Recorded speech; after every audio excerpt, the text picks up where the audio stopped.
Welcome to another edition of the Hard Count. I'm Michael Emami, and I recently had a great interview with Park Hill High School's wide receiver PJ Caldwell. Caldwell is a member of the 2022 class and currently stands at 6 foot 0 inches and 180 pounds. Caldwell had a great last season. It says on his Hudl page that he had 907 yards and 9 touchdowns. Great kid to speak with, and had a great chat with him on this episode. All right, everybody, here is PJ Caldwell. Enjoy. All right, everybody, joining me right now is Park Hill High School's wide receiver, PJ Caldwell. PJ, how's it going, man? Yes, sir. How you doing? Good, good. How are you? I'm pretty good. It's great to hear. So I see that you had, in your junior season, 45 catches, 907 yards, 9 touchdowns, which is pretty fantastic. What are you kind of looking at? Because you attend Park Hill High School, which is in your Twitter bio, and that was according to your Hudl statistics. So what's kind of the outlook for next season? What are you kind of doing to prepare for your senior year? This next season, I'm kind of working on becoming a better leader. Last year, I was behind the great leader, Jalen Noel. So he kind of passed me the torch. So I'm kind of looking forward to leading the team. Okay, all right. And do you have any offers at this point? Have you been in communication with any coaches, anybody that you've been talking Yes, to? I have. I have one offer to Culver Stockton, and I have a lot of interest. North Dakota being my highest, South Dakota State, and Northern Illinois. Okay, those are some pretty good schools. Obviously, Culver Stockton in Missouri. You're from Kansas City. Kind of involving that, tell me a little bit about your program at Park Hill. Any kind of special, cool traditions you got over there? Anything that's kind of unique?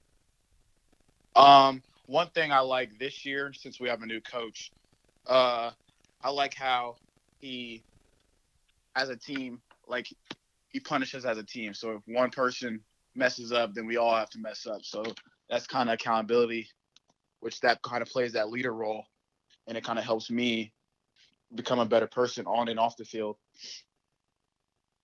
Um, Another unique thing we always do, what we started doing after each warm up thing that we do, we yell win at the same time, because that's the accomplishment that we're trying to do.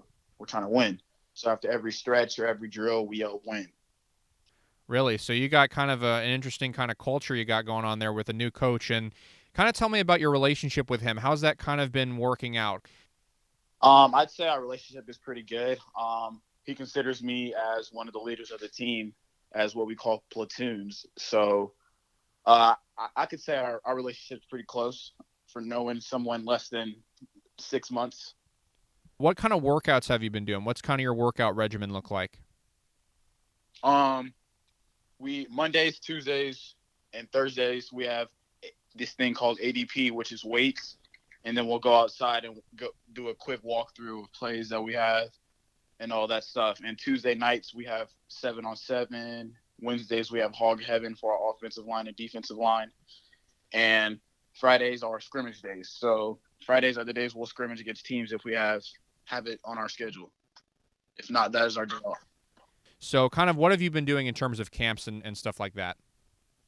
I've currently attended one camp as of right now. It was the Lindenwood camp, and we, as a team for Park Hill, we had a specific camp that's just for us in Mill Valley. So we had like a skills challenge in 7-on-7 against Mill Valley at the Arrowhead Stadium, and that's just a little deal that we had. But that's pretty much it as of camps and 7-on-7. Gotcha. And how did it feel to play in Arrowhead? Oh, it felt real. Really? Especially when I scored and hit the goalpost, it felt real. Oh, really? You hit the goalpost too, huh? Yes, sir. That sounds amazing. That sounds amazing. What's kind of the first thing you'd want a college or program to know about you if they're going to take you as a person and as an athlete? I'd say as a person, the college that chooses me, they'll begin a great leader and a great team player. I'm very accountable on and off the field, and I get things done. And there's always a time to play and a time to focus up. So I know where the line draws, and so I'm very humble, and I make plays. So that any college should be excited. That's great to hear. And tell me a little about your parents, your mom and dad. How have they influenced you? Oh, as an athlete, my dad, he graduated from OU, so football has always been in our blood, and he's hard on me. So he's not easy. So it all pay off in the end. So he's a great influencer. Also, my mother, she's always there for me. So just my whole family's always there. It's not one person. So I appreciate all of them. All right. And do you have any hobbies outside of football that you do? Anything you do for fun?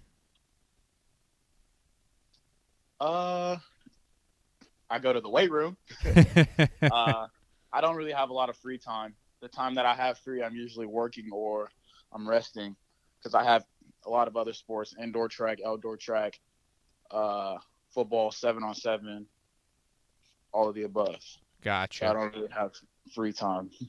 Yeah, you seem like a busy guy, and kind of having, being so busy, how do you kind of balance the sports life and academic life? I can say it's hard, but it's a priority. So you gotta take it serious. You gotta find ways to get things done. Try to plan out your schedule, and then work around stuff and practices to make sure it all gets done. Okay, gotcha. And the last question that I'm going to ask here, this is the hardest question that I'm ever going to ask you. Are you ready? Yes, sir. All right, here we go. If you were to get drafted by an NFL team, what would be your preferred team you'd want to get drafted by? Take some time to really think about this. Oh, I already got that one. Really? Yes, sir. Kansas City Chiefs. Kansas City Chiefs. All the way, my hometown. Wow, yeah, you played in their stadium. Was it comfortable for you? You kind of feeling familiar now? It was a real comfortable fit. I'm already used to it. All right, that's excellent to hear. Hopefully that happens for you, PJ. Yes, sir. I appreciate it. Thank you. Excellent. Thank you very much for coming on the show. I appreciate it. Yes, sir. All right, you have a good one. Thank you. All right, everybody, that was PJ Caldwell out of Park Hill High School. If you'd like to contact PJ, his Twitter account is at PJ Caldwell2. That's spelled at PJ Caldwell 2. And I'll be sure to post his Hudl link and information below as well. Great talking with him. If you'd like to contact me, my Twitter account is at Emami Michael. Both my Facebook and Instagram are at The Hard Count with Michael Emami. Snapchat is Michael Emami. And it'd mean a ton if you subscribe to the YouTube channel as well. I also noticed that there were a lot of votes for the website that's on there as well for my Instagram story. So looks like we're going to go ahead and go forward with it because there were a lot of people that said that they want it. So that's what's going to end up happening. We're going to move forward with it. So appreciate all of your feedback on that. Appreciate all the feedback as well and everything else. Hopefully can get a website going. I'll start working on that very, very soon, and I'll keep you guys updated on that. Thank you very much for your input and your attention to the videos. Appreciate all the support. All right, everybody. Thanks so much for tuning into this episode. This has been The Hard Count. Do you have what it takes to go to one?